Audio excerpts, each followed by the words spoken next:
Quand cette petite fille de 8 ans est entrée en courant dans la clinique vétérinaire, tremblante et couverte de neige, personne n'aurait pu imaginer ce qu'elle tenait entre ses bras. Ce n'était pas un jouet, ce n'était pas un animal ordinaire, c'était un minuscule berger allemand à moitié gelé, incapable de bouger ses pattes arrière, mais avec un regard que personne n'oublierait jamais. Ce jour-là, dans une petite ville perdue du Montana, deux destins allaient se croiser, celui d'une enfant au cœur brisé et celui d'une femme détruite par la perte de son fils. Et ensemble, elles allaient sauver une vie, et peut-être bien leur propre âme. Ce qui s'est passé ensuite a bouleversé toute une communauté et redonné espoir à des milliers de gens à travers le pays. Car parfois, les miracles naissent là où tout semble déjà perdu. Restez bien jusqu'à la fin, car l'histoire d'Atlas, le chiot qu'on avait condamné, va vous briser le cœur avant de le recoller morceau par morceau. Et d'ailleurs, petite curiosité avant de commencer, vous regardez cette vidéo depuis quelle ville ? Dites-le moi en commentaire, j'adore voir jusqu'où voyagent nos histoires. Mon cher Tommy, 3 ans ont passé depuis que tu es parti. Aujourd'hui, j'ai retrouvé quelque chose, ou plutôt quelqu'un. Il rampait dans la neige, tirant ses pattes arrière derrière lui, exactement comme toi quand tu essayais d'atteindre la fenêtre du salon pour sentir le soleil réchauffer le tapis. Ses pattes étaient inutiles, brisées, mais ses yeux, mon Dieu Tommy, ses yeux m'ont transpercé. Le même regard que tu m'avais offert cette dernière nuit à l'hôpital, confiant, certain que je pourrais réparer l'irréparable. C'est un chiot berger allemand, à peine 3 mois. Quelqu'un l'a jeté dans une benne à ordures comme un déchet, abandonné pour mourir de froid dans l'hiver du Montana. Son ventre était gonflé comme un ballon, et son petit corps tremblait si fort que j'ai cru qu'il allait se briser. Je n'ai pas pu te sauver, mon ange. Je t'ai tenu contre moi jusqu'à ton dernier souffle, impuissante. Mais Dieu m'en est témoin, ce chiot, je le sauverai, même si ça doit me coûter la vie. Sarah Matthews était debout devant son évier, fixant la matinée glacée à travers une fenêtre couverte de givre. À 35 ans, elle en paraissait 10 de plus. Ses cheveux châtains, autrefois lumineux, portaient désormais des mèches argentées qu'elle ne prenait plus la peine de teindre. Ses yeux verts, autrefois pétillants, étaient devenus ternes, presque couleur de mousse. Elle avait maigri ces dernières années, non pas par choix, mais parce que cuisiner pour une seule personne n'avait plus aucun sens. Ses repas avaient le goût du carton. Elle portait son uniforme habituel, un vieux jean, des bottes boueuses et la chemise à carreaux de Tommy, celle avec les fusées. Il l'adorait. Il la portait chaque samedi matin quand ils observaient ensemble les cartes du ciel, assis à cette même table. Sarah l'avait lavé une seule fois après sa mort. Depuis, plus jamais. Elle sentait encore faiblement le shampoing pour bébé et les sucettes à la cerise. Pendant 15 ans, Sarah avait travaillé comme infirmière en soins pédiatriques au centre médical régional d'Helena. Elle s'occupait d'enfants atteints de paralysie cérébrale, des corps fragiles, mais des âmes flamboyantes. Elle était douée, reconnue, aimée des parents. Elle savait comment placer une sonde d'alimentation sans douleur, prévenir les escarres, lire la douleur dans des yeux qui ne pouvaient pas parler. Elle gagnait bien sa vie, 75 000 $ par an, et sauvait des vies chaque semaine, jusqu'au jour où Tommy est mort. Et ce jour-là, le seul patient qu'elle n'a pas pu sauver a détruit tout le reste. Le lendemain de l'enterrement, elle a démissionné. Impossible de revoir un autre enfant en fauteuil roulant. Impossible de supporter les mères qui, elle, avait encore de l'espoir. Ses collègues l'avaient suppliée de rester. « Tu es irremplaçable, Sarah. » Mais elle se sentait déjà remplacée. Remplacée par le vide, la culpabilité et la certitude d'avoir échoué. Depuis, elle vivait seule sur les 5 hectares de la ferme héritée de ses parents, morts depuis plus de 10 ans. La maison tombait en ruine, la grange penchait. Elle élevait 12 poules et 3 chèvres, non pas pour l'argent, mais pour remplir le silence. Les animaux ne posaient pas de questions. Ils ne murmuraient pas de condoléances qui sonnaient comme des reproches. Ses journées étaient réglées comme une horloge. Réveil à 5 heures, toujours à cause des cauchemars. Café noir, elle oubliait souvent si elle avait mis du sucre. Nourrir les animaux, revenir à la maison, s'arrêter devant la porte de la chambre de Tommy. Le fauteuil était encore là, à côté du lit. Les cartes d'étoiles sur les murs. Et sur l'oreiller, le vieux nounours Cosmo qui montait toujours la garde. Chaque soir, Sarah écrivait à son fils. Des lettres qu'elle ne posterait jamais car il n'y avait pas d'adresse pour le paradis. Elle les rangeait dans une boîte à chaussures sous son lit, des dizaines, toutes remplies de la même douleur infinie. Mais Il y avait quelque chose qu'elle n'avait encore confié à personne, ni à Anna, ni au docteur Bennett, ni même dans ses lettres à Tommy. 6 mois plus tôt, un diagnostic était tombé, Alzheimer précoce.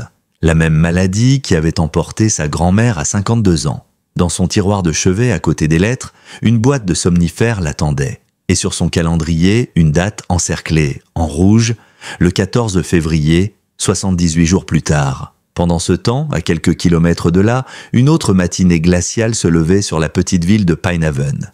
Lily Harris, 8 ans, s'habillait dans l'obscurité. Elle avait entendu les bruits familiers venant du couloir, des pas lourds, des marmonnements, un verre qui se renverse. Sa grand-mère, Anne, avait encore bu. À son âge, Lily savait reconnaître les signes. Les mots qui s'en mêlaient après le dîner, les bouteilles de vin dissimulées derrière les sacs de farine à la boulangerie, et ces matins où Anne ne se souvenait de rien. Lily enfila son jean, 2 pulls superposés, puis sa veste trop fine pour l'hiver du Montana. Elle sortit discrètement, avant même que le soleil ne se lève. Le froid la frappa comme une gifle. Moins 15 degrés, le genre de froid qui gèle les larmes avant qu'elles ne tombent. Mais Lily n'avait pas le choix. Rester à la maison, c'était affronter le silence pesant, ou pire, les colères d'Anne. Elle marcha 2 kilomètres dans la neige épaisse, jusqu'à la décharge municipale. Ses doigts étaient engourdis, son visage brûlait sous le vent. Pour se donner du courage, elle chantonnait Douce Nuit, la chanson préférée de sa mère. La musique chassait un peu la peur. Lily ramassait des canettes. Le centre de recyclage payait 50 centimes la livre. Elle avait économisé 12 $ cachés dans une chaussette sous son matelas. Il lui en fallait 20. Elle voulait offrir à sa grand-mère de nouveaux gants de cuisine, rouges avec des flocons blancs. Elle les avait vus à la quincaillerie, parfaits pour Noël. La décharge s'étendait sur 3 hectares derrière une clôture en fil de fer. Le vieux Earl Johnson la gérait depuis 20 ans. Il faisait semblant de ne pas voir les enfants du coin qui venaient fouiller, ramassant métal ou plastique à revendre. En vérité, il laissait exprès un espace dans la clôture. Sa petite façon d'aider les gosses pauvres du coin. Lily trouva 15 canettes dans un premier tas d'ordures. Bon début. Elle les glissa dans son sac à dos et se remit à fredonner. Le soleil commençait à colorer la neige de rose et d'or quand un son étrange la fit Jeannette. Un gémissement aigu, plaintif, comme un bébé qui pleure. Elle se tourna sur place, tendant l'oreille. Le vent soufflait fort, effaçant tout. Puis le son revint, plus clair, plus désespéré. Lily suivit ce cri, le cœur battant. Il venait du fond de la décharge, près d'une benne marquée « Déchets animaux ». Là, à moitié enseveli sous la neige, un carton était renversé sur le côté. L'étiquette naine et déchirée restait lisible. Lignée de champion, Chenil Campbell. Lily s'accroupit et regarda à l'intérieur. Ce qu'elle vit la figea d'horreur. Un chiot berger allemand, noir et feu, maigre à faire peur, son ventre gonflé à l'extrême, disproportionné, comme si on lui avait greffé une balle de basket sous les côtes. Et ses pattes arrière, complètement inertes, il tentait de ramper avec ses pattes avant, tirant son petit corps sur le carton rugueux. Du sang tachait la neige sous lui. Quand il vit Lily, il s'arrêta. Son regard accrocha le sien. Un regard incroyablement conscient, intelligent, presque humain. Pas de la supplication, non, de la confiance, comme s'il savait quelle était sa dernière chance. Lily voulut s'enfuir. Ce sang, ces tremblements, cette détresse, c'était trop. Et s'il était malade, s'il la mordait, s'il avait la rage? Mais alors, une voix résonna dans sa tête, celle de sa mère prononcée sur un lit d'hôpital 2 ans plus tôt. « Sois courageuse pour ceux qui ne le peuvent pas, ma petite coccinelle. » Lily inspira profondément. Puis elle prit sa décision. Lily pensa immédiatement à une seule personne, Sarah Matthews. Tout le monde en ville la connaissait. L'infirmière qui avait quitté son poste après la mort de son fils. Celle qui vivait seule, en dehors de la ville, dans cette vieille ferme entourée de champs gelés. Les gens disaient qu'elle avait perdu la tête, que la tristesse l'avait brisée. Mais Lily, elle, se souvenait de quelque chose de différent. 3 ans plus tôt, à un pique-nique de l'église, Sarah avait soigné son genou écorché après une chute. Ses mains étaient les calmes, ses gestes doux, sa voix rassurante. « Voilà ma puce, ça ira mieux maintenant. » Elle s'en souvenait encore. Si quelqu'un pouvait sauver ce chiot, c'était elle. Alors Lily courut. 2 kilomètres dans la neige, son sac plein de canettes cognant contre son dos. Le vent lui lacérait le visage, mais elle ne ralentit pas. Ses jambes brûlaient, sa gorge était en feu, mais elle courait, pour ce chiot. Pour ce regard. Quand elle atteignit la maison de Sarah, elle frappa à la porte de toutes ses forces. 1, 2, 3 fois. Pas de réponse. Alors elle frappa encore, jusqu'à ce que la porte s'ouvre brusquement. Sarah apparut, les traits tirés, les yeux cernés, surprise de voir une enfant trempée et grelottante devant d'elle. « Lily, mais qu'est-ce que tu fais ici? Tu vas attraper la mort. » Lily haletait, incapable de reprendre son souffle. Ses joues étaient rouges, ses mains tremblaient. « Madame Sarah, il faut venir. Un chiot, il est en train de mourir. À la décharge. » Sarah resta figée. Le mot « mourir » la transperça. Elle inspira lentement. « Lily, je ne suis pas vétérinaire. Je ne peux rien faire pour un animal blessé. » Mais Lily, cette petite silhouette perdue dans la neige, s'approcha et lui prit la main avec une force inattendue. « Vous êtes une soignante, Madame Sarah. Vous savez sauver les gens? Vous pouvez le sauver lui aussi. S'il vous plaît. » Il me regarde comme s'il savait que j'étais sa seule chance. Sarah voulut protester, lui dire qu'elle n'était plus cette personne, qu'elle n'avait plus rien à donner. Mais quelque chose dans les mots de Lily fissura le mur qu'elle s'était construit depuis 3 ans. Ce mur de culpabilité, de silence, d'oubli volontaire. Elle soupira longuement, ferma les yeux, puis dit simplement « Montre-moi où il est ». Elle attrapa son vieux sac médical dans le placard de l'entrée, celui qu'elle n'avait jamais eu le cœur de jeter, et suivit Lily jusqu'à son vieux pick-up. Elles roulèrent en silence à travers la petite ville endormie. 5 minutes à peine, mais pour Sarah, c'était un retour en enfer. Chaque battement de cœur lui rappelait l'hôpital, la machine qui bipait, le visage de Tommy pâlissant sous les lumières froides. Arrivés à la décharge, le vent soufflait plus fort encore, la neige leur fouettait le visage. Lily les guida à travers la clôture, par l'ouverture que tout le monde connaissait. 200 mètres plus loin, le carton était là, à moitié enfoui sous la neige. Sarah s'agenouilla. L'air gelé lui mordait les genoux. Le chiot ne bougeait presque plus. Son souffle était si faible qu'on aurait pu croire qu'il dormait. Sarah sentit son cœur s'accélérer. L'ancienne infirmière reprit instinctivement le dessus. Observer, analyser, agir. Elle approcha ses mains du petit corps tremblant. La peau était glacée, le ventre dur et gonflé. La respiration, 10 par minute, au lieu de 20. Le cœur, rapide mais faible, température corporelle trop basse, hypothermie sévère, paralysie des membres postérieurs, état de choc avancé. Et pourtant, dans ses yeux, une lueur qu'elle avait déjà vue. Le visage de Tommy s'imposa soudain dans sa mémoire. Allongé sur son lit d'hôpital, ce même regard d'enfant qui croit encore que sa mère peut tout réparer. Les souvenirs la submergèrent, et pendant une seconde, Sarah sentit ses mains trembler. Elle savait ce que c'était, le stress post-traumatique. Son cerveau essayait de la protéger, de la faire fuir, mais elle ne pouvait pas. Pas cette fois. Pas encore une vie qui meurt dans mes bras, pensa-t-elle. Elle enleva son manteau et enveloppa doucement le chiot dedans, faisant attention à ne pas appuyer sur son ventre. Le petit gémit de douleur, puis se blottit contre elle, cherchant la chaleur. Sarah sentit son cœur battre contre le sien. Faible, mais présent, vivant. « D'accord, murmura-t-elle. « D'accord, petit. Je t'ai trouvé. Et tu ne mourras pas seule. » Elle se tourna vers Lily, la voix redevenue ferme, presque professionnelle. « Monte dans le pick-up. On file chez le docteur Morrison maintenant. » Le visage de Lily s'éclaira d'un sourire tremblant. Le premier sourire sincère que Sarah voyait depuis 3 ans. Sur la route, Sarah tenait le chiot contre sa poitrine d'une main, l'autre sur le volant. À chaque virage, elle lui murmurait des mots qu'elle ne se souvenait même pas d'avoir su dire. « Tiens bon, petit, reste avec moi, pas maintenant, d'accord? Pas toi aussi. » Lily, assise à côté, demanda d'une petite voix. « Il a un nom ?» Sarah secoua la tête. « Pas encore, ma belle, mais on va le découvrir. » La clinique vétérinaire de Pinhaven, un vieux bâtiment de briques, se dressait au bout de la rue principale. Il était à peine 8 heures, mais Sarah savait que la vétérinaire, le docteur Elizabeth Morrison, serait déjà là. Elles frappèrent fort à la porte. Quelques secondes plus tard, Beth apparut, surprise. « Sarah ? Bon sang, ça fait des années que je ne t'ai pas vue. Et Lily ? Qu'est-ce qui… » Puis elle vit le chiot. Son ton changea instantanément. « Salle d'examen 2. Tout de suite. Lily attend dans la salle d'attente, d'accord? Il y a du chocolat chaud. » Lily hésita. « Mais je l'ai trouvé.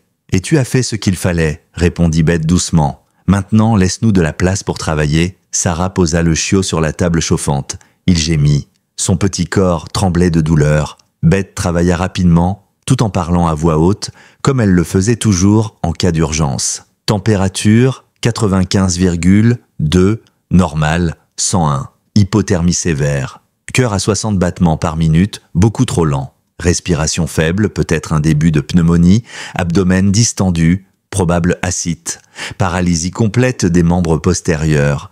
Pas de réponse neurologique. Les mots étaient froids, techniques.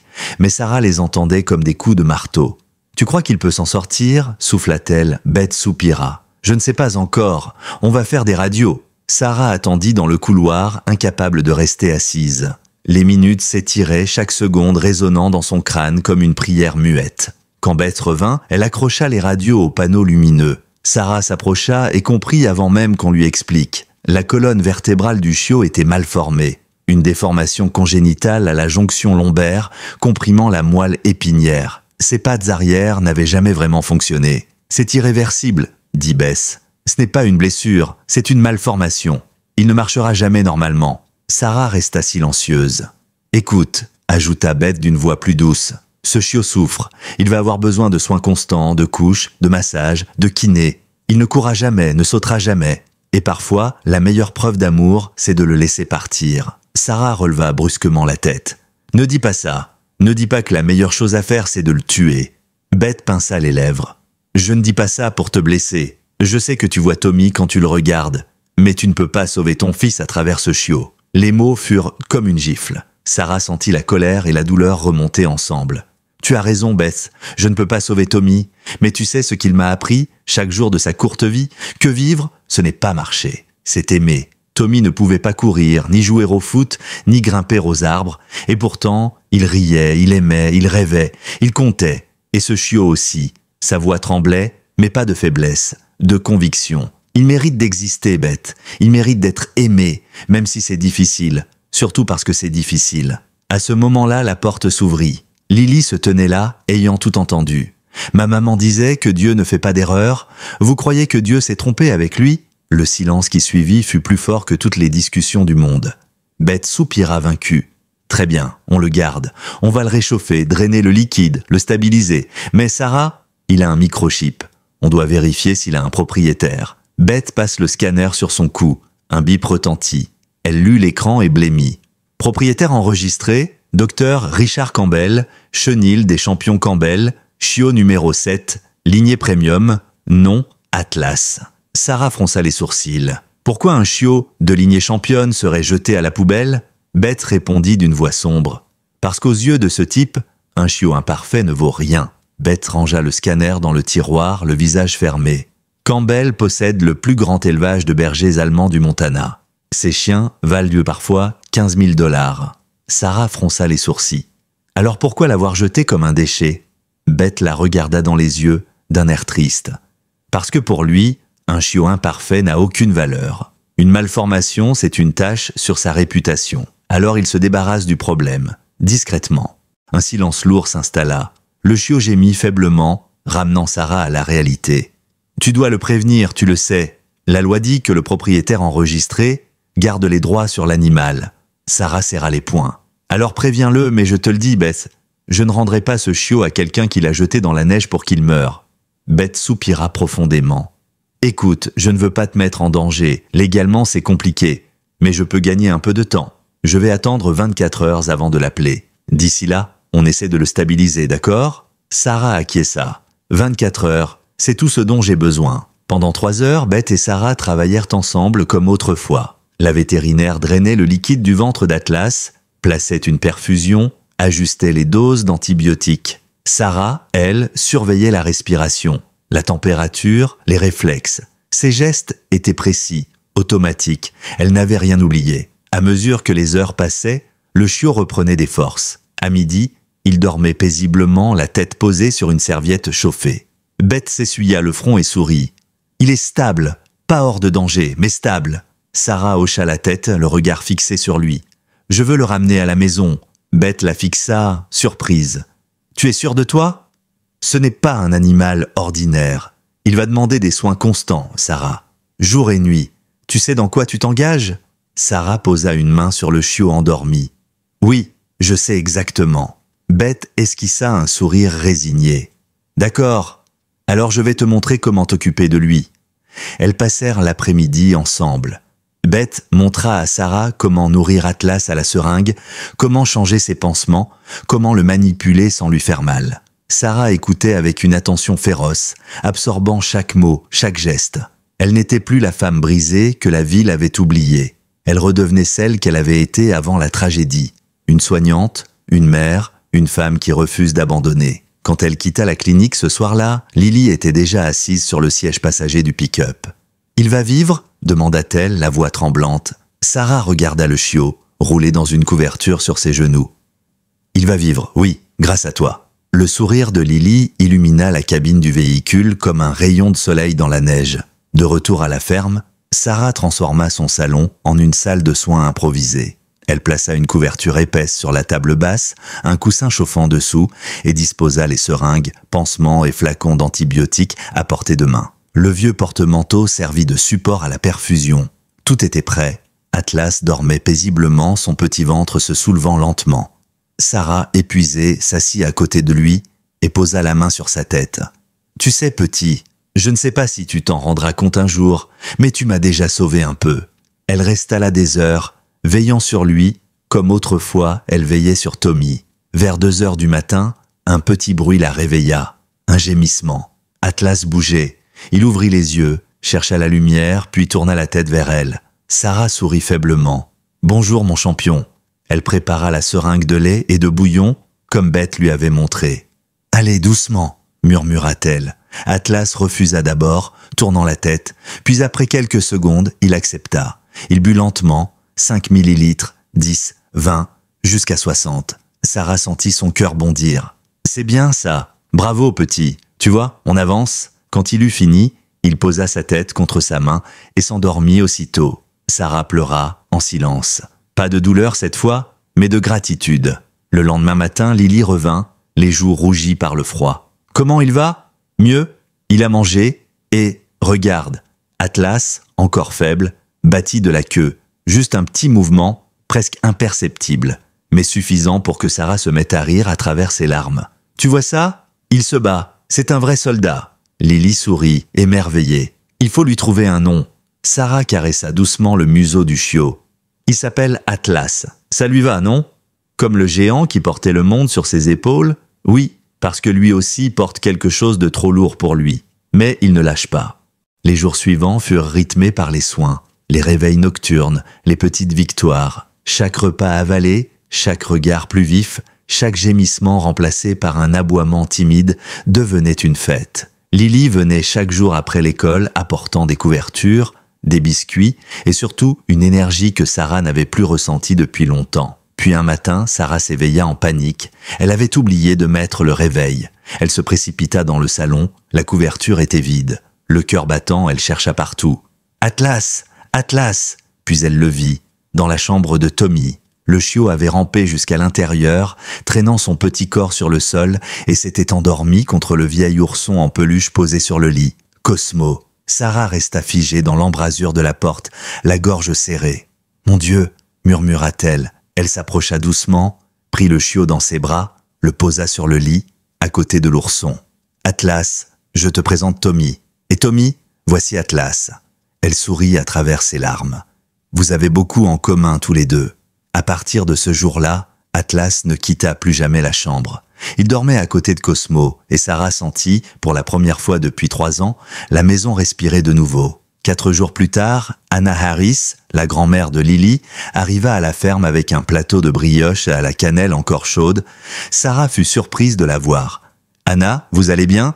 La vieille femme s'assit sans un mot, puis d'une voix tremblante dit « Il lui ressemble, à mon fils. » Sarah fronça les sourcils. « Votre fils ?» Anna hocha la tête. « Il s'appelait Michael. Il est né en 1964, avec une paralysie cérébrale. Mon mari voulait le placer dans un institut, et je l'ai laissé faire. Il est mort là-bas à 12 ans, tout seul. Je n'ai jamais cessé de me le reprocher. » Ses yeux se remplirent de larmes. « Ne fais pas la même erreur, Sarah. Ne l'abandonne pas. » Sarah prit sa main émue. « Je ne le ferai pas. Je vous le promets. » Anna essuya ses larmes. « Je n'ai pas grand-chose, mais j'ai mis un peu d'argent de côté. Si vous avez besoin d'aide pour les soins, je veux participer. Laissez-moi faire ça, s'il vous plaît. » Sarah secoua la tête. « Anna, vous n'avez pas à... »« Si, je dois le faire. Pour lui et pour Michael. » Sarah sentit les larmes monter à nouveau. « Merci. » Anna hocha la tête, puis ajouta « Et il y a quelqu'un que vous devriez rencontrer. Mike Torres. Il fabrique des fauteuils roulants pour animaux et il a un grand cœur. Ce soir-là, Sarah resta longtemps devant la cheminée, regardant Atlas dormir contre Cosmo. La neige tombait dehors, silencieuse, et pour la première fois depuis 3 hivers, elle sentit que la chaleur revenait doucement dans sa vie. Mais elle ignorait encore qu'une tempête bien plus grande était sur le point de s'abattre sur elle.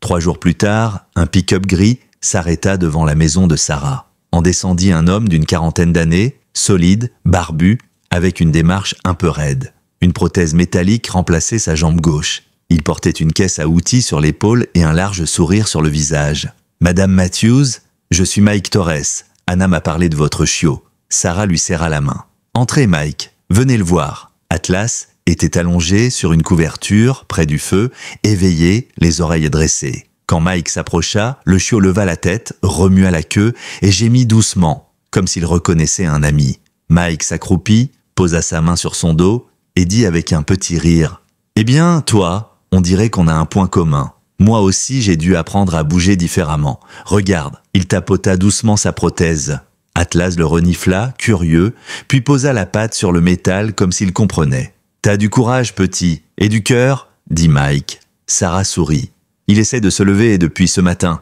Il s'entraîne sans relâche. Alors il mérite un coup de main.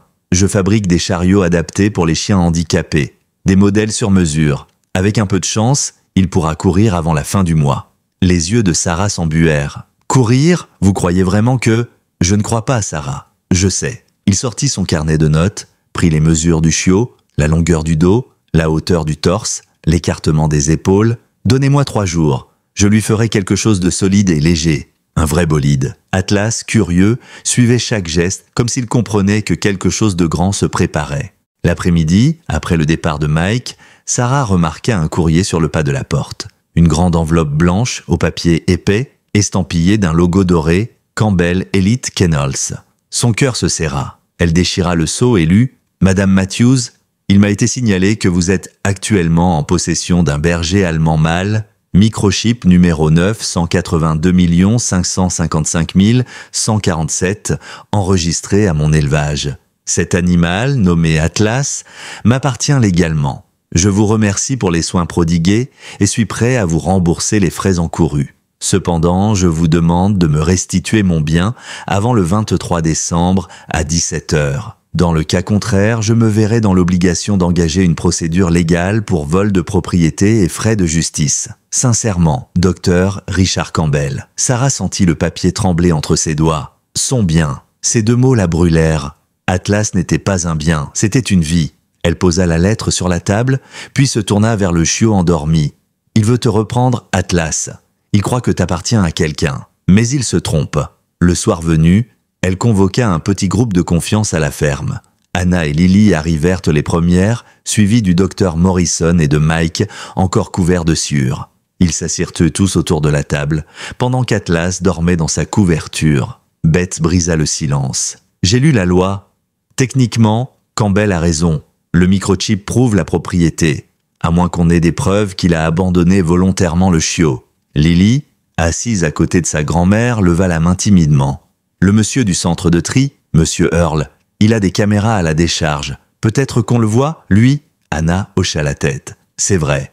Je peux lui en parler demain matin. » Mike ajouta « Même s'il a la loi de son côté, l'opinion publique, elle, peut changer les choses. Si cette histoire sort dans les médias, il va perdre plus que son chiot. Il perdra sa réputation. » Beth hésita. « Sarah, tu sais que si on rend cette affaire publique, ta vie privée sera exposée. Ils parleront de Tommy, de ta maladie. » Sarah leva la tête. Son regard était calme mais déterminé. « Je m'en fiche. Qu'ils disent ce qu'ils veulent. Atlas ne retournera pas là-bas. Pas après ce qu'il a vécu. » Anna posa sa main sur la sienne. « Alors on se bat, ensemble. » Le lendemain matin, Anna et Lily se rendirent à la décharge. Le vieux Earl les accueillit avec un sourire fatigué. « Je me doutais que vous viendriez. Suivez-moi. » Il les conduisit dans sa petite cabane de garde où trônait un vieil ordinateur relié à 3 caméras de sécurité. « Quelle date ?» demanda-t-il. « La nuit du 14 décembre, je crois, » répondit Anna. Earl fit défiler les images. Soudain, à 23h47, il s'arrêta. Une voiture noire, luxueuse, venait de s'arrêter devant la grille enfermée. Un homme grand, en manteau long, sortit du véhicule portant une boîte. Sans hésiter, il la jeta par-dessus la clôture. Le choc fit voler la neige. Lily porte une main à sa bouche. C'est lui, c'est le docteur Campbell. Earl acquiesça. Oui, et regardez ça. Il zooma sur l'image, sur le siège passager, une femme. Elle semblait le supplier de ne pas le faire. Elle tendait la main vers lui. « Vous pouvez faire une copie de la vidéo ?» demanda Anna. Earl inséra une clé USB. « Prenez ça, et dites à Sarah qu'elle a mon soutien. Si elle veut que je témoigne, je le ferai. » De retour à la ferme, Anna remit la clé à Sarah. Celle-ci la serra contre son cœur. « Merci Anna, merci Lily. » Lily sourit timidement. « C'est lui qui doit avoir peur maintenant, pas nous. » Mais la peur, justement, arriva plus vite que prévu. Le lendemain matin, Sarah reçut un appel d'un numéro inconnu. Elle hésita, puis décrocha. « Allô, Madame Matthews ? Je m'appelle Rebecca Collins. Vous ne me connaissez pas, mais je dois vous parler. C'est à propos d'Atlas. »« Qui êtes-vous » ? La femme de Richard Campbell, enfin de son ex-femme, ou plutôt celle que le monde croit morte. Sarah resta silencieuse, interdite. « Morte ? Écoutez, je n'ai pas beaucoup de temps. Je vis cachée. Mais je dois vous voir, c'est vital. Retrouvez-moi aujourd'hui à la clinique du docteur Morrison à 14 h et surtout, ne laissez personne d'autre s'occuper d'Atlas. Pas avant que vous sachiez toute la vérité. » La ligne coupa net. Sarah resta quelques secondes immobile, le téléphone à la main. Puis elle murmura « Qu'est-ce que tu m'as encore mis sur la route, petit ?» À 14 h, Sarah entra discrètement dans la clinique. Le docteur Morrison l'attendait. Dans la salle d'examen, une femme mince, aux cheveux grisonnants, se leva lentement. Ses yeux bleus étaient marqués par la peur, mais aussi par une détermination froide. « Madame Matthews, dit-elle d'une voix tremblante, je suis Rebecca Campbell, mais dans les papiers, je m'appelle désormais Rebecca Marsh. Et je suis celle qui peut vous aider à sauver Atlas et à détruire l'homme qui l'a condamné. » Sarah resta debout, hésitante. La femme devant elle paraissait à la fois fragile et brûlante d'énergie contenue. Elle portait un manteau beige élimé, ses mains tremblaient légèrement, mais ses yeux, ils étaient pleins d'une lucidité glaçante. « Pourquoi m'avoir cherché ?» demanda Sarah. Rebecca inspira profondément. « Parce que vous avez trouvé Atlas, et que s'il vit encore, c'est un miracle que je dois honorer. Vous le connaissez ? Plus que vous ne pouvez l'imaginer. » Elle s'assit lentement, posa un dossier usé sur la table et ouvrit la première page. À l'intérieur, des certificats, des radiographies, des photos d'échographie. Sarah fronça les sourcils. « Qu'est-ce que c'est ?» Rebecca leva les yeux. « C'est l'histoire qu'on a essayé d'effacer, la mienne, celle d'un fils qu'on m'a pris, et d'un mari qu'on n'aurait jamais dû laisser pratiquer la médecine. » Un frisson parcourut Sarah. Rebecca continua, la voix tremblante. « Richard Campbell était autrefois un vétérinaire réputé. Son élevage produisait des chiens champions, parfaits, puissants, rentables. Mais il y a 7 ans, quelque chose a changé.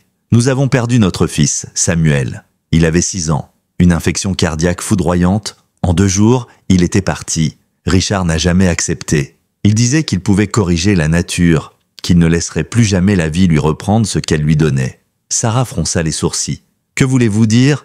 Rebecca baissa la tête. Il s'est mis à jouer avec la génétique, à manipuler les portées, à sélectionner des embryons, à en éliminer d'autres. Il disait que c'était pour créer des chiens parfaits. Mais en réalité, il essayait de reconstruire Samuel, de retrouver chez ses chiots ce qu'il avait perdu. Même couleur d'yeux, même regard. Elle serra les poings. Quand j'ai découvert ce qu'il faisait, j'ai voulu partir, mais il m'a menacé. Il disait que personne ne croirait une femme instable, que je serais ruinée. Alors j'ai fui, j'ai simulé un accident. On m'a déclarée morte. Sarah l'écoutait sidérée. Rebecca sortit une photo froissée de son sac. On y voyait un petit garçon blond, souriant, tenant un chiot noir et feu dans ses bras. Voici Samuel. Et le chiot, c'était le tout premier Atlas. Il est mort quelques semaines après mon fils. Le même jour d'ailleurs, c'est là que Richard a commencé à perdre pied. Quand il a fait naître cette nouvelle portée, il a repris le même nom, Atlas. Il a dit que cette fois, il corrigerait les erreurs du passé. Sarah sentit un frisson glacé lui parcourir le dos. Mais cette fois, la nature ne s'est pas laissée faire, murmura-t-elle. Rebecca hocha la tête. Exactement. Atlas est né avec cette malformation. Et Richard a vu ça comme une trahison. Il disait que la vie se moquait de lui. Alors il a décidé de se débarrasser du chiot, comme on efface une erreur de calcul. Sarah sentit la colère monter. « Et vous avez su ce qu'il allait faire ?» Rebecca hocha lentement la tête. « Oui, je l'ai supplié d'arrêter. Je lui ai dit que ce n'était qu'un bébé, qu'il pouvait avoir une belle vie, mais il n'a rien voulu entendre. C'est moi qu'on voit dans la voiture sur les images de la décharge. Il m'a empêché de sortir. Il m'a menacé si je parlais. Ses mains tremblaient. Et maintenant, il veut le récupérer, parce qu'il ne supporte pas l'idée que quelque chose d'imparfait ait survécu malgré lui. Il veut effacer la preuve. Le silence s'installa, long, pesant. Sarah finit par dire « Vous avez des preuves? Quelque chose qui puisse l'incriminer ?» Rebecca hocha la tête. « J'ai des copies de ses carnets, des schémas, des analyses, des photos. Il gardait tout. Et j'ai encore accès à un de ses anciens disques durs. Mais je ne peux pas me déplacer seul. Si je sors de ma cachette, il me retrouvera. » Sarah réfléchit un instant. « Alors on ira ensemble. Mike peut nous aider. Il connaît la région mieux que personne. Et Beth pourra garder Atlas ici pendant notre absence. » Rebecca hésita. « Vous feriez ça? Pour moi ?» Sarah la regarda droit dans les yeux. « Pas seulement pour vous, pour tous les êtres qu'il a brisés, et pour ce petit qui se bat chaque jour pour vivre. » Rebecca sentit ses yeux se remplir de larmes. « Vous lui ressemblez, à Samuel. Il croyait toujours que les gens pouvaient être bons. » Ce soir-là, Sarah rentra à la ferme le cœur lourd, mais déterminée. La neige tombait drue. Le vent faisait gémir les vieilles planches. Elle entra dans le salon. Atlas leva la tête, curieux, et remua faiblement la queue. « Tu savais que ton histoire allait être plus grande que toi ?» Elle s'agenouilla, caressa sa tête. « On va te protéger, Atlas, je te le jure. » Le lendemain matin, elle appela Mike. « On part demain à l'aube, direction Helena. On doit récupérer un disque dur chez Campbell. Rebecca a les clés d'un ancien bureau. Il faut qu'on fasse vite. »« Je suis partant, » répondit Mike sans hésiter. « Et si ce type essaye quoi que ce soit, il apprendra que les soldats, ça ne fuit pas. » Sarah sourit. « Merci Mike. » Mais cette nuit-là, tandis qu'elle préparait un sac et vérifiait les dossiers de Rebecca, un bruit attira son attention dehors. Un moteur, des phares, une voiture qui s'arrêta devant la maison. Sarah éteignit la lampe et écarta discrètement le rideau. Une silhouette descendit du véhicule, vêtue d'un long manteau sombre. Elle avança lentement dans la neige, tenant quelque chose dans la main. Un dossier. Sarah sentit son cœur s'arrêter. « Non !» murmura-t-elle. L'homme leva la tête, les phares dessinèrent son visage. « Docteur Richard Campbell. » Il frappa 3 fois à la porte. « Madame Matthews, ouvrez, je sais que vous êtes là. Nous devons parler. » Sarah resta immobile, respirant à peine. Il frappa de nouveau, plus fort. « Je ne veux pas de problème. Rendez-moi ce qui m'appartient et tout s'arrêtera là. » Sarah serra les poings. Atlas, dans la couverture, gémit doucement, comme s'il sentait la peur dans l'air. Sarah le prit dans ses bras, le serra contre elle, puis murmura « Tu n'appartiens à personne, et sûrement pas à lui. » Elle recula lentement vers la porte arrière, ouvrit en silence, et disparut dans la nuit enneigée. Le vent sifflait à travers les arbres comme un avertissement. Sarah serra Atlas contre sa poitrine, traversant la neige jusqu'à la grange. Le pick-up de Mike était là, moteur chaud, phares éteints. Il sortit aussitôt, l'air grave. « Je l'ai vu arriver depuis la route. Il te cherche, pas de doute. » Sarah hocha la tête. « Il sait que j'ai Rebecca. » Mike ouvrit la portière passager. « Monte, on file tout de suite. Rebecca nous attend à l'arrière du vieux pont, à 10 km d'ici. » Sarah installa Atlas dans une caisse rembourrée à côté d'elle. Le chiot la fixait de ses yeux pleins de confiance, sans comprendre le danger qui les entourait. Le moteur rugit doucement, puis s'enfonça dans la nuit. La neige tombait drue. Les phares découpaient des éclats d'argent dans l'obscurité. Aucun des deux ne parla pendant plusieurs minutes. Le silence pesait. Enfin Mike rompit la tension. « Tu sais qu'on joue gros, là ? Si Campbell porte plainte, tu risques gros. J'ai déjà tout perdu une fois. Je ne laisserai plus personne mourir sous mes yeux, » répondit-elle, la voix tremblante mais ferme. Mike jeta un regard vers elle. « Tu me rappelles quelqu'un ? Une infirmière que j'ai croisée à Kandahar. Elle refusait d'abandonner un gosse blessé même sous les bombes. » Sarah esquissa un faible sourire. « Et le gosse ? Il a survécu, grâce à elle. » Le pick-up s'arrêta près du vieux pont de bois. Une silhouette les attendait, emmitouflée dans une cape épaisse. Rebecca. Elle monta à l'arrière sans un mot. « Campbell était à ta porte ?» demanda-t-elle. « Oui, il sait qu'on part, on n'a plus beaucoup de temps. » Ils reprirent la route vers Helena, à travers les collines enneigées. L'horloge du tableau de bord indiquait 3 heures du matin. À l'arrière, Rebecca tenait un dossier serré contre elle. Mike roulait sans allumer les feux principaux, se fiant à la lueur blafarde de la lune. Après 1 heure de silence, Sarah demanda « Ce disque dur, il est où exactement ?» Rebecca répondit d'une voix basse, « Dans son ancien laboratoire, derrière l'élevage principal. Il a fermé ce bâtiment après mon départ. Il a tout laissé à l'intérieur verrouillé, mais j'ai encore la clé. » Il y aura une alarme? Non. Il ne pensait pas que quelqu'un oserait revenir. Mike eut un petit rire nerveux. Alors, on va lui prouver le contraire. Ils arrivèrent à la lisière de la propriété vers 5 heures. L'aube commençait à teinter le ciel de gris. De loin, on voyait les chenils. Des rangées parfaites de box chauffées, éclairées même à 7 heures. Les chiens aboyaient à leur approche. Sarah sentit son cœur se serrer. Des dizaines de vies enfermées. Rebecca hocha la tête. Des prisonniers de la perfection. Mike coupa le moteur à 200 mètres du bâtiment. On y va à pied. Discrétion totale. Ils avancèrent dans le froid, les pas étouffés par la neige. Le vieux bâtiment de recherche se dressait devant eux. Massif, abandonné. Les fenêtres étaient scellées. Rebecca sortit une petite clé argentée et la glissa dans la serrure. Le déclic résonna étrangement fort dans le silence. À l'intérieur, l'air était glacial, saturé d'une odeur de désinfectant et de métal. Les tables étaient couvertes de bocaux, de notes jaunies, de tubes scellés. Sur un mur, un tableau affichait une série de noms. Atlas 1, Atlas 2, Atlas 3. Sarah sentit un frisson remonter sa nuque. Mon Dieu, combien d'expérience! Rebecca détourna le regard. Trop. Ils trouvèrent le bureau principal. Le disque dur était là, relié à un vieil ordinateur couvert de poussière. Mike le débrancha et le glissa dans son sac. On l'a, on dégage. Mais à peine avait-il fait 2 pas qu'une lumière rouge clignota au plafond. Une alarme silencieuse venait de s'activer. Rebecca blêmit. Il nous a piégés.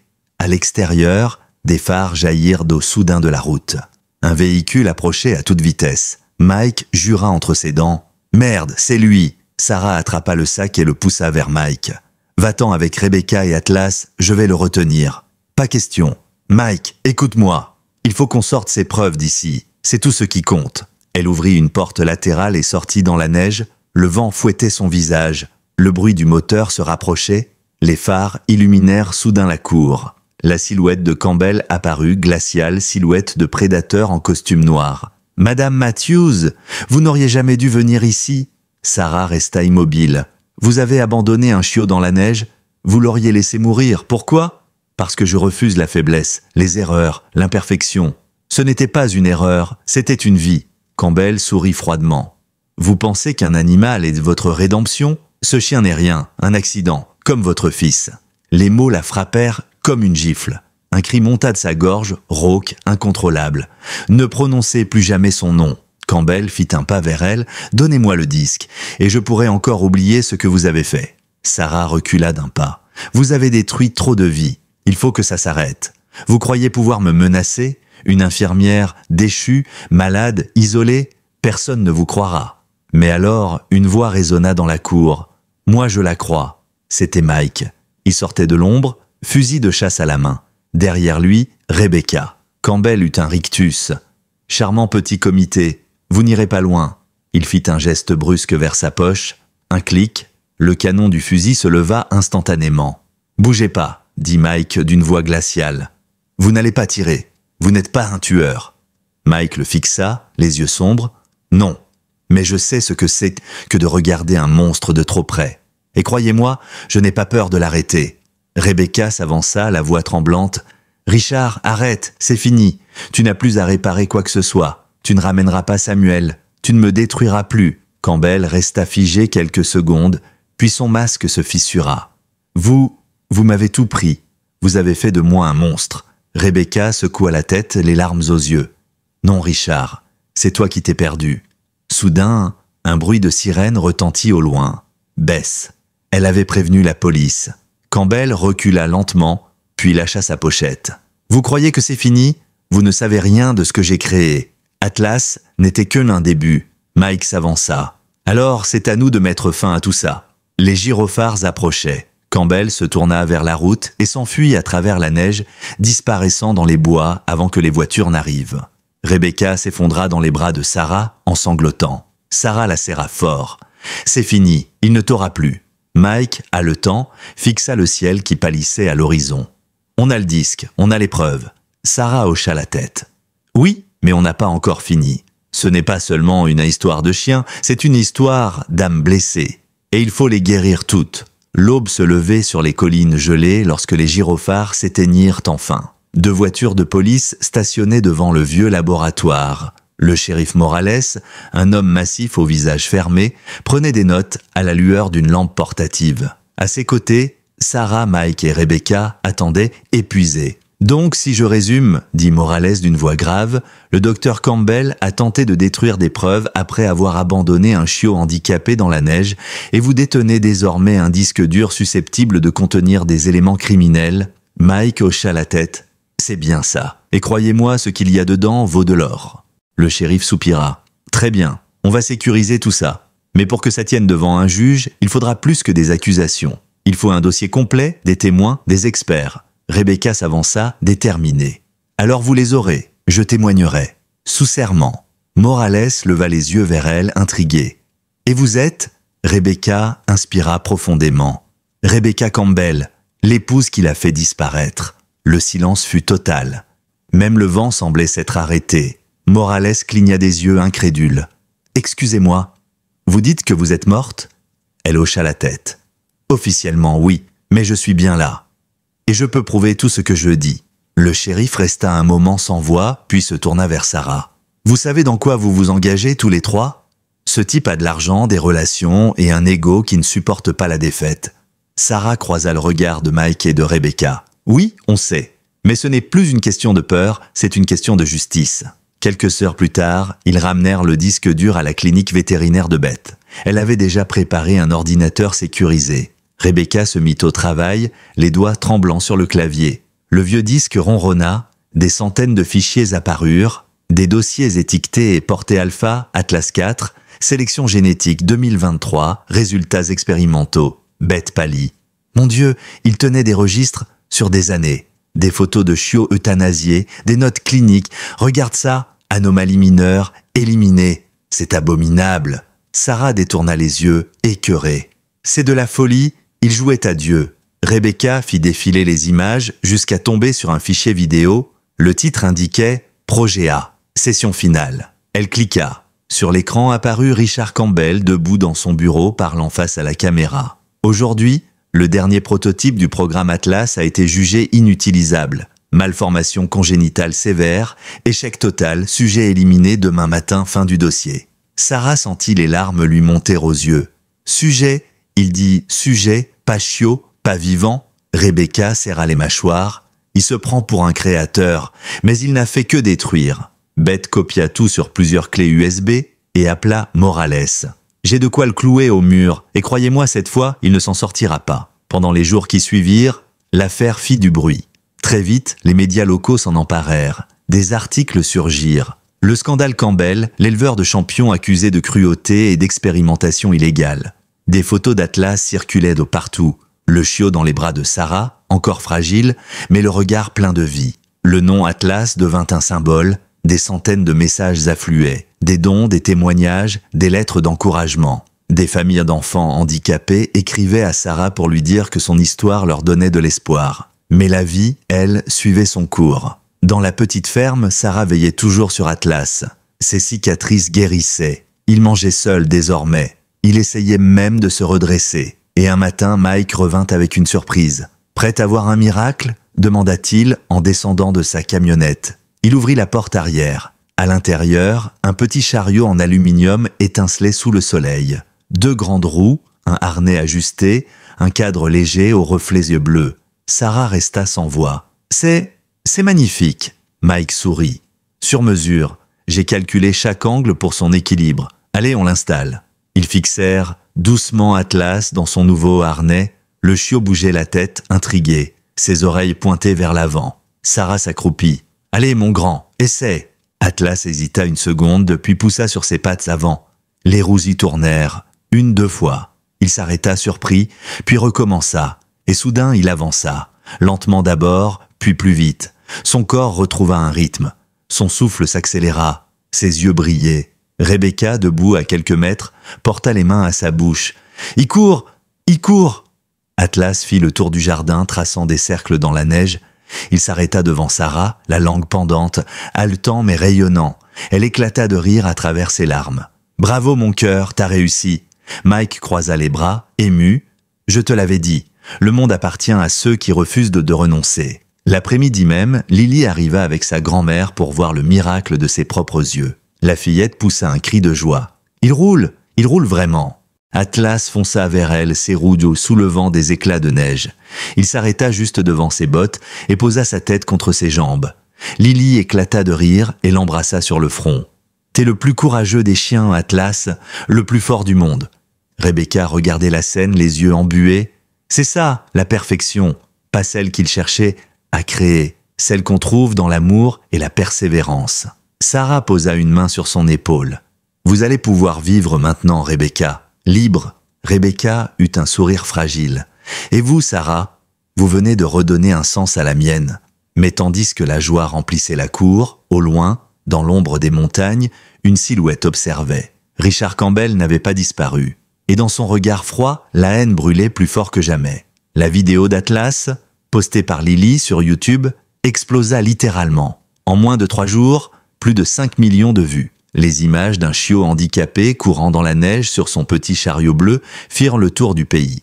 Les commentaires affluaient. « Ce chien est une leçon de courage. L'amour est la vraie guérison. Merci à cette femme qui n'a pas abandonné. » Les médias se bousculaient devant la ferme de Sarah. Des journalistes de tout le Montana, puis de l'extérieur de l'État. Une équipe de télévision nationale finit par obtenir une interview exclusive. Sarah hésita. Elle détestait la caméra, les projecteurs, les questions répétitives. Mais Rebecca lui dit doucement « Tu dois le faire, pas pour toi, pour Atlas, pour tous ceux qu'il représente. » Le jour de l'interview, la neige tombait doucement. La maison avait été arrangée à la hâte. Quelques guirlandes de Noël, un feu dans la cheminée, Atlas dormant paisiblement sur sa couverture.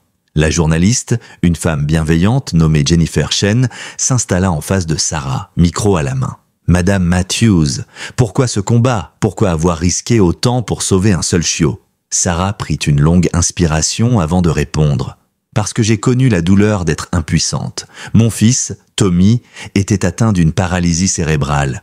Il ne pouvait pas marcher. Et pourtant, il m'a appris ce que signifie vivre. Il riait, il observait les étoiles, il aimait chaque instant. Alors quand j'ai vu Atlas, incapable d'utiliser ses pattes, mais plein de vie dans le regard, j'ai su, je ne pouvais pas l'abandonner. » Jennifer hocha doucement la tête. « Et aujourd'hui, que représente Atlas pour vous? Il me rappelle que la perfection n'existe pas, que la valeur d'une vie ne se mesure pas à sa force ou à sa vitesse, mais à sa capacité d'aimer. Atlas est une preuve vivante que la résilience est plus forte que la peur. » L'interview passa à la télévision nationale le soir de la Saint-Valentin. L'image d'Atlas courant dans la neige, les roues scintillant sous le soleil, fit pleurer des millions de spectateurs. Le hashtag Atlas de Miracle Dog devint viral. Des dons affluèrent pour soutenir des associations de chiens handicapés. Mais derrière cet élan de bonté, le danger refaisait surface. 2 jours plus tard, Sarah reçut un appel. Numéro inconnu. Elle hésita puis décrocha. Une voix glaciale s'éleva à l'autre bout du fil. « Félicitations pour vos 15 minutes de gloire, Madame Matthews.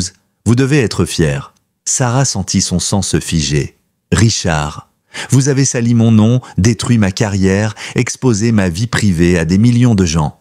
Et pourquoi? Pour un animal défectueux? Vous croyez vraiment que l'histoire retiendra votre nom? » « Non, » répondit-elle calmement. « Mais elle retiendra le sien. » Un silence dangereux suivit. Puis Campbell reprit, plus froid que jamais. « Ce n'est pas terminé. Vous avez volé ma propriété.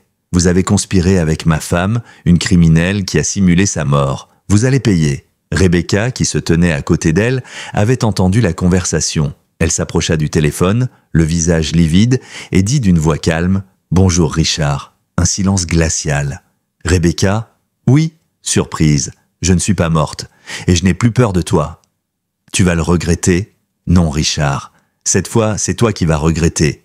Elle raccrocha. Le silence qui suivit était lourd. Sarah posa une main sur l'épaule de Rebecca. Il est blessé. Il va frapper fort. Rebecca hocha la tête. Alors préparons-nous. Le lendemain, Sarah fut convoquée au tribunal du comté. Campbell avait déposé plainte, vol de propriété, diffamation, intrusion sur terrain privé, complicité de fraude. L'audience était prévue pour le 5 mars. Beth, Mike et Rebecca décidèrent d'unir leurs forces. Mike contacta des vétérans et des associations de défense animale. Beth rassembla les dossiers médicaux d'Atlas, prouvant les négligences de Campbell. Rebecca, elle, prépara son témoignage, révélant ses années d'enfer et les crimes cachés derrière les portes du Campbell Elite Kennel. Le jour du procès, la salle d'audience était comble. Journalistes, curieux, opposants, partisans. Tout le monde voulait voir le duel entre le scientifique déchu et la mère brisée. Campbell entra en costume sombre, impassible. Son avocat, un homme aux cheveux gominés, posa sur Sarah un regard hautain. De l'autre côté, Sarah s'assit avec Mike, Beth et Rebecca. Atlas, dans son petit chariot bleu, reposait calmement sous la table, comme s'il comprenait que tout allait se jouer là. Le juge, une femme à la voix autoritaire, ouvrit l'audience. « Docteur Campbell, vous prétendez que ce chien vous appartient. Est-ce exact ?»« Oui, madame la juge. Il s'agit d'un spécimen de mon élevage enregistré sous mon nom. Ces gens m'ont volé ma propriété. »« Et pourquoi l'avoir jeté dans une benne à ordures, docteur ?» Campbell pâlit, surpris. « C'est absurde, aucune preuve. » Le juge fit signe à Sarah. Mike brancha une clé USB sur l'écran du tribunal. L'image apparut, la caméra de surveillance du dépôt. On y voyait distinctement Campbell jetant une boîte par-dessus la clôture. Un murmure parcourut la salle. Campbell tenta de parler. « C'est une erreur d'interprétation. Je me débarrassais de déchets médicaux. » Mais alors, Rebecca se leva. Elle marcha lentement vers la barre, chaque pas une victoire sur la peur. « Non, Richard, tu te débarrassais de ton échec, comme tu l'as toujours fait. » Le juge la fixa. « Vous êtes ?» Rebecca Campbell, son épouse, celle qu'il a déclarée suicidée, celle qu'il a tenté de faire interner. Un choc traversa la salle. Des flashs crépitèrent. Rebecca raconta tout. Les années d'abus, le contrôle, la mort de leur fils Samuel, les manipulations génétiques, les chiots éliminés pour la moindre imperfection. Chaque mot tombait comme un couperet. Sarah regardait la salle. Certains pleuraient, d'autres serraient les poings. Quand ce fut à elle de parler, sa voix tremblait, mais chaque mot vibrait d'une sincérité absolue. « Je ne suis pas une héroïne. Je suis une mère qui a perdu son enfant et qui n'a pas supporté de voir une autre vie condamnée à mourir seule. Atlas m'a sauvé autant que je l'ai sauvé. Il ne m'appartient pas. Il ne m'a jamais appartenu. Il est la preuve que même ce qui est brisé peut encore briller. » La juge resta un moment silencieuse. Puis elle se pencha vers Campbell. « Docteur, j'ai rarement vu un dossier aussi accablant. Votre licence vétérinaire est suspendue avec effet immédiat. Une enquête criminelle est ouverte pour maltraitance, fraude et abus de pouvoir. » Campbell blêmit. Le marteau du juge frappa. Atlas restera sous la garde de Madame Matthews, affaire classée. La salle explosa d'applaudissements. Rebecca s'effondra en larmes. Mike serra le poing. Atlas, comme s'il avait compris, aboya, joyeux, son petit chariot vibrant d'énergie. Mais dans l'ombre, un détail échappa à tous. Alors que les policiers escortaient Campbell hors de la salle, il glissa quelque chose à son avocat, une clé USB, et dans son regard brûlait encore une promesse. Ce n'était pas terminé, le printemps arrivait doucement à Penhaven. La neige fondait, les rivières reprenaient leur cours, et la ferme de Sarah débordait de vie. Atlas, désormais plus fort, passait ses journées à explorer le jardin dans son petit chariot bleu. Les enfants du voisinage venèrent le voir après l'école. Lily, bien sûr, ne le quittait presque plus. Elle avait même fabriqué une pancarte qu'elle avait plantée près du portail. Ici vit Atlas, le chien qui n'a jamais renoncé. Mais derrière la sérénité retrouvée, une menace invisible planait. Campbell avait disparu depuis le verdict. Pas un mot, pas une trace. La police le cherchait sans succès. Rebecca essayait de se rassurer, mais Sarah sentait au fond d'elle que quelque chose couvait. Une nuit de mai, alors que tout dormait, un bruit sec la réveilla. Un craquement. Elle se leva doucement, prit la lampe de chevet, descendit l'escalier. Le vent soufflait à travers les fissures des vitres, et soudain, une odeur, âcre, irréelle, de la fumée. Sarah courut vers la cuisine. Les rideaux prenaient feu. Une flamme courait sur le plancher. Elle hurla. « Rebecca, Mike, dehors, vite !» Elle attrapa Atlas, encore à moitié endormi, dans sa couverture, et fonça dehors. Le feu gagnait la charpente. Les flammes léchaient les poutres. Les vitres éclataient une à une.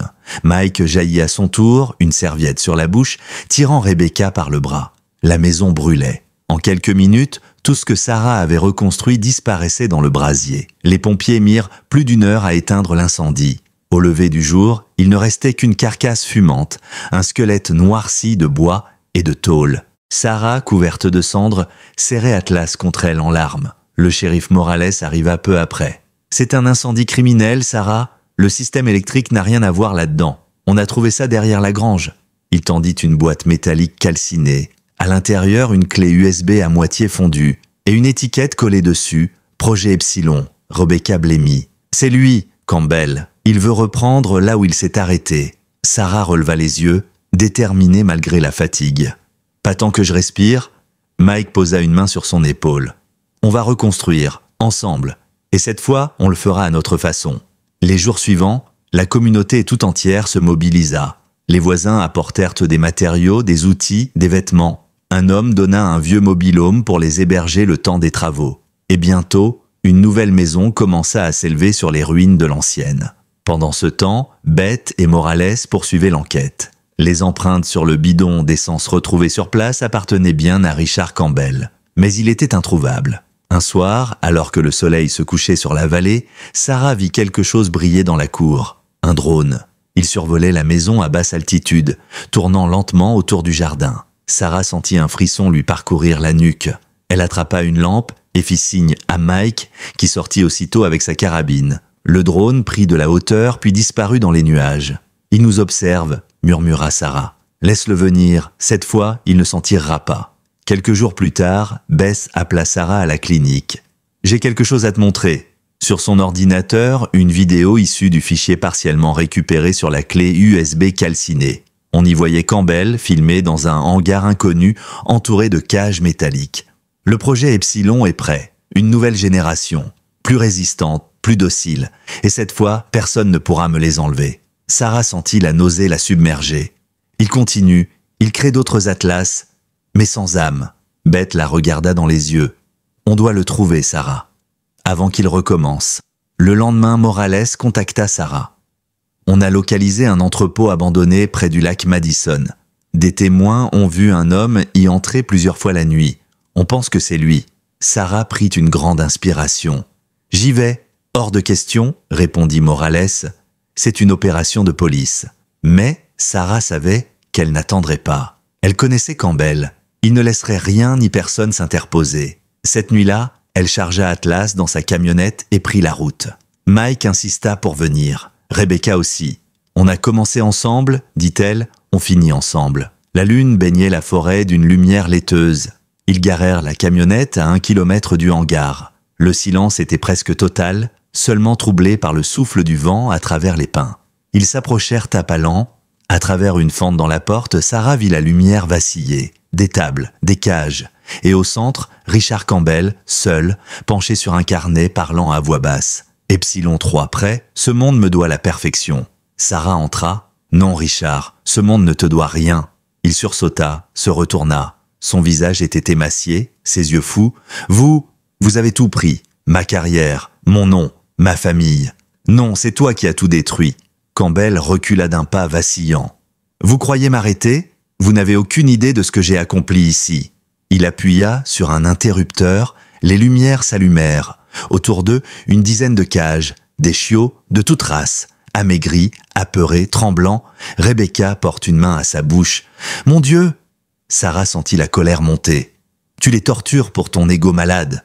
Campbell cria, la voix brisée. « Je les rends parfaits !»« Non !» hurla Sarah. « Tu les rends prisonniers de ta folie !» Il brandit une seringue remplie d'un liquide clair. « S'ils ne m'obéissent pas, ils meurent. C'est la loi de la nature. » Mike s'interposa, son corps massif formant un mur entre lui et les femmes. « Pose ça, Campbell. Vous n'avez rien compris. Je crée l'avenir. » Mais à cet instant, un petit aboiement retentit derrière eux. Atlas, qui s'était échappé de sa caisse, venait d'entrer dans le hangar. Il roulait lentement, les yeux fixés sur Campbell. Le scientifique se figea. Ce regard, celui qu'il avait voulu effacer. Atlas s'approcha, puis s'arrêta à 1 mètre. Campbell tremblait. « Atlas !» murmura-t-il. Un instant, son visage se déforma. On aurait dit un homme qui revoit son propre fils. Puis, la rage revint. Il leva la seringue. Mais Atlas, dans un sursaut de force, bondit en avant, ses roues heurtant la jambe du scientifique. La seringue vola dans les airs et se brisa contre le sol.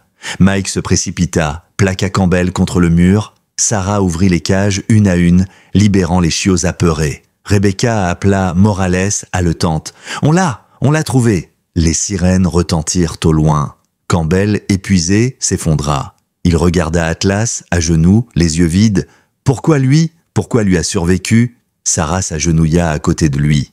Parce que lui, Richard, il a choisi la vie. Les policiers arrivèrent aux quelques minutes plus tard. Campbell fut arrêté, menotté, conduit dans le froid sans un mot. Rebecca regarda le ciel. « C'est fini !» Sarah serra Atlas dans ses bras. « Non, Rebecca, c'est maintenant que ça commence. » Le lendemain matin, le soleil se leva sur le lac. Atlas courait dans la rosée, ses roues traçant des sillons dans l'herbe. Les autres chiots, libérés, jouaient autour de lui. Et pour la première fois depuis des années, Sarah sentit une paix totale l'envahir. « On l'a fait, mon grand », murmura-t-elle. « On les a tous sauvés. » Les semaines passèrent. Le printemps s'installa pleinement sur Pine Haven. Les collines reverdirent, les fleurs sauvages tapissèrent les champs, et la nouvelle maison de Sarah se dressait là, plus belle que jamais, simple, chaleureuse, ouverte sur la vallée, un lieu où la vie, enfin, avait repris ses droits. Atlas vivait désormais comme un roi. Chaque matin, Sarah ouvrait la porte du jardin et il partait à toute vitesse, ses roues soulevant des éclats de rosée. Il s'arrêtait souvent au pied du vieux pommier, là où Sarah avait enterré un petit coffret en bois. À l'intérieur, une photo de Tommy, une patte d'Atlas imprimée dans l'argile et un mot, 2 âmes, un même miracle. Un jour, Lily et sa grand-mère vinrent avec une surprise. Une grande pancarte en bois, gravée à la main. Sarah la lut à voix haute, les yeux embués. « Refuge Atlas, là où la différence devient une force. » Autour d'elle, il y avait du monde, les voisins, des bénévoles, des familles venus adopter les chiots sauvés du hangar. Et parmi eux, des enfants en fauteuil roulant, riant aux éclats, tandis qu'Atlas trottinait à leur côté, tirant une petite charrette remplie de fleurs. Le chien qui n'aurait jamais dû vivre devenait maintenant le cœur d'un refuge, un symbole de seconde chance.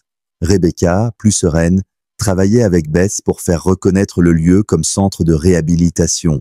Mike, lui, avait monté un atelier à côté où il fabriquait des chariots pour chiens handicapés. Sur la porte, une plaque en métal portait la devise qu'il répétait sans cesse. « Ce n'est pas parce qu'on tombe qu'on ne peut pas courir. » Un soir d'été, Sarah s'assit sur le perron, une tasse de thé chaud entre les mains.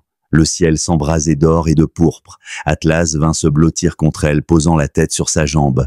Elle caressa doucement sa nuque, souriant à ce compagnon devenu son miracle vivant. « Tu sais, mon grand, je croyais que j'étais venu au monde pour sauver les autres, mais c'est toi qui m'as sauvé. » Atlas leva les yeux vers elle, puis vers le ciel.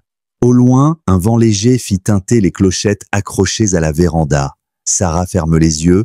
Pendant un instant, elle crut entendre la voix de Tommy, un murmure doux comme un souvenir. « Regarde, maman, il court pour moi. » Elle rouvrit les yeux, les larmes au bord des cils. Atlas filait déjà dans le jardin, ses roues dessinant des cercles parfaits dans la lumière du soir. Il s'arrêta au pied du pommier, leva la tête et aboya vers le ciel. Un aboiement clair, joyeux, presque humain. Et dans ce son, Sarah entendit tout, la vie, la perte, la guérison, l'amour. Elle leva la tête à son tour, le vent dans les cheveux, un sourire aux lèvres. « Oui, Tommy, il court pour toi, pour nous tous. » La caméra s'élève lentement, dévoilant le refuge baigné d'or. Les enfants rient, les chiens jouent, la lumière caresse la terre. Et au centre de tout cela, un petit berger allemand sur roue, libre, vivant, heureux. Atlas, le chien qui n'a jamais renoncé, le chien qui a appris à toute une ville que la perfection n'existe pas, mais que l'amour, lui, ne meurt jamais.